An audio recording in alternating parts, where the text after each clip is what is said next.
నమస్తే న్యూస్ 24 తెలుగుకి స్వాగతం. నా పేరు రవలి. వార్తల్లోని ముఖ్యాంశాలు ఇప్పుడు చూద్దాం. జాతీయ బాలికల దినోత్సవం సందర్భంగా శ్రమ స్వచ్ఛంద సేవా సంస్థ ఆధ్వర్యంలో మాచిర జెడ్పీ హైస్కూల్, కేదర్లంక ఎంపీపీ యూపీ స్కూల్లో బాలికలకు అవగాహన సదస్సులు, ర్యాలీ మరియు మానవహారాలు నిర్వహించారు.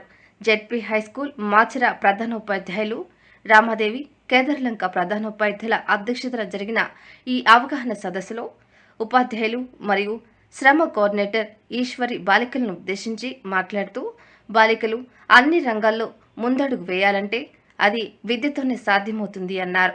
ఈ కార్యక్రమంలో ఇరు పాఠశాల ఉపాధ్యాయులు, శ్రమ టీం, బాలికలు పాల్గొన్నారు.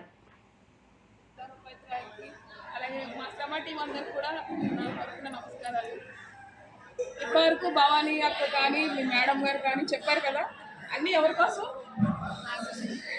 నాకు వినిపించిందని చెప్పాను ముందే. ఎవరి కోసం? కొంత వచ్చింది మీకోసమే కదా. అంటే ఎంతమంది మీకోసం మాట్లాడడానికి కానీ మీ వెనకాల నుంచి నడపడానికి కానీ ఎంతమంది ఉన్నారు? నా కోసం ఎవరైనా వచ్చి చేస్తారా? ఇప్పుడు నా ఇంటికి వచ్చి మీరు ఇంకా చదవాలి, మీరు ఇంకా వెళ్ళాలని నన్ను ఎవరైనా ప్రోత్సహిస్తారా? ఎవరిని ప్రోత్సహిస్తారు? నేను ముందే చెప్పాను, నాకు చెండు నాకేమినిపించింది మిమ్మల్నే కదా. ఎందుకని?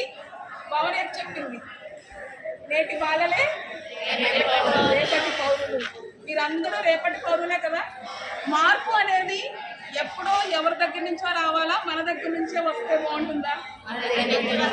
మార్పు అనేది మన దగ్గర నుండే రావాలి.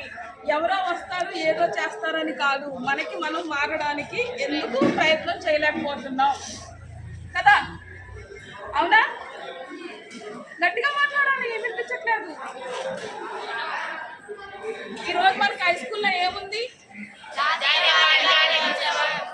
జాతీయ బాలిక దినోత్సవం ప్రోగ్రాం కాదు. మన హై స్కూల్ని మండలంలో కన్నా హై స్కూల్ ప్లస్ చేశారు కదా. ఇంటర్ కాలేజ్ కూడా చేశారా? ఎవరికి ప్రత్యేకించి ఇంటర్ కాలేజ్? బాలికలకే కదా. దాన్ని ఎవరైనా ఉపయోగించుకుంటున్నామా? ఈరోజు మన మండలంలో ప్రైవేట్ కాలేజ్ ఉంది. దాంట్లో ఉన్న స్ట్రెంత్కి మన హై స్కూల్లో ఉన్న స్ట్రెంత్కి కొంచెం చూస్తే అందరూ ప్రైవేట్ స్కూల్స్ వైపు ఎక్కువ మొక్కు చూస్తారు. వేదికను అలంకరించినటువంటి ఉపాధ్యాయులకు, శ్రమ సంస్థలకు కూడా నమస్కారాలు. విద్యార్థులందరికీ కూడా నా ఆశీస్సులు. ఇప్పుడు భవానీ గారు చెప్పినవన్నీ విన్నారు కదా. బాలికలు ఎప్పుడూ కూడా ఒక గోల్ అనేటువంటిది ఏర్పాటు చేసుకోవాలి. దానికి ఎవరో కాదు, మేమందరం కూడా మీకు నిదర్శనం. మాకు 10థ్తో చాలు, ఇంటర్తో చాలు అనుకోకుండా ఒక ఉద్యోగానికి కావాల్సినటువంటిది, సమాజాన్ని తీర్చిదిద్దాలి అంటే అది ఉపాధ్యాయుల వల్లనే అవుతుంది అని దానికి సంబంధించినటువంటి వృత్తి విద్యను నేర్చుకొని మీ అందరి ఎదురుగా మేము నిలబడగలిగాం. మా అందరికీ కూడా ఆదర్శప్రాయురాలు ఎవరు అంటే సావిత్రిబాయి ఫులే గారు. కారణం ఏంటి? ఆవిడ ఎన్నో శ్రమలకు వచ్చి అన్ని అవమానాలు కూడా భరించి కూడా బాలికలకు విద్య నేర్చుకోవాలి అనేటువంటి ఉద్దేశంతో ఆవిడ శ్రమపడ్డారు. ఆవిడ యొక్క కృషి ఫలితంగానే ఈరోజు అమ్మాయిలందరూ కూడా మెయిన్ భారతదేశంలో బయటికి వచ్చి చదువుకోగలుగుతున్నారు. కేవలము అక్కడ ఉపాధ్యాయ వృత్తిలోనే కాకుండా అన్ని రకాల వృత్తుల్లో కూడా మన వాళ్ళు వెళ్ళారు.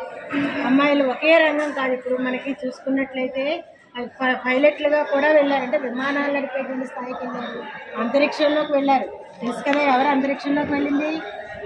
కల్పనా చావ్లా గారు వెళ్ళారు. అంటే ఇవన్నీ అన్ని రంగాలలోకి వెళ్ళడానికి ఆవిడ మనకి ఒక దారిని చూపించారు. కాబట్టి బాలికలైనటువంటి మీరందరూ కూడా ఒక ఆదర్శాన్ని ఏర్పాటు చేసుకోండి, ఒక గోల్ అనేటువంటిది ఏర్పాటు చేసుకోండి. ఆ గోల్ దిశగా ప్రయాణం చేయండి. మీకు ఏవైనా అడ్డంకులు ఎదురైనట్లయితే మాకు తెలియజేస్తే మేము అన్నింటినీ కూడా వాటిని సాల్వ్ చేస్తాం. అంటే మీ దృష్టి ఎప్పుడు కూడా దేని మీద ఉండాలి? చదువు మీద ఉండాలి. మీరు ఏర్పరచుకునేటువంటి గోల్ మీద మాత్రమే ఉండాలి. ప్రక్కదారులకి వెళ్ళకూడదు. ఎంతో నమ్మకంతో మీ తల్లిదండ్రులు ఇక్కడ పంపించినప్పుడు మీ తల్లిదండ్రుల యొక్క నమ్మకాన్ని మీరు కోల్పోకుండా చక్కగా చదువుకొని మీరు అందరూ కూడా అభివృద్ధిలోకి చెందాలి. ఈరోజు బాలికా దినోత్సవం యొక్క విశేషాలన్నీ కూడా తెలియజేశారు. కాబట్టి ఇక్కడ చూసుకున్నట్లయితే ఎంత సమాజం అభివృద్ధి చెందుతున్నప్పటికీ కూడా బాలురికి కూడా డిఫరెన్స్ అనేటువంటిది కనపడుతుంది. లింగ వివక్ష ఎక్కడికి వెళ్ళినా కూడా ఉంది మనకి. కాబట్టి దాన్ని ఎదిరించాలి అంటే మనం చేయాల్సిందేంటి? మనం వాళ్ళతో సమానంగా